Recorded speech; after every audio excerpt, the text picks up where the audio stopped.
Рахманир-рахим. Эгер эт мисалы уйдукку койдук окушу мүмкүн бири-бирине, ал мухталиф, окшош эмес.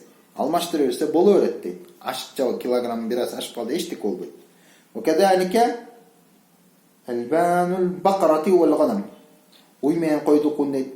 Вахалла дакли бил халлил айнаб. ويجوز بيع الخبز بالحنطة والدقيق متفاضلا. Нан менен будайды же унду алмаштырып аткан болсо боло берет. Неге? Ал жынсы алмашты. Будай болчу эле не болуп калды? Нан болуп калды. Un болуп нан болуп калды. Нанга унду алмаштыра берсе болот. Мисалы лепешка жапкандар же болбосо нан жапкандар билет. Монча нан берем, монча мешок un бересиң дейт. Макул деп алмаштырып атат. Боло берет бул.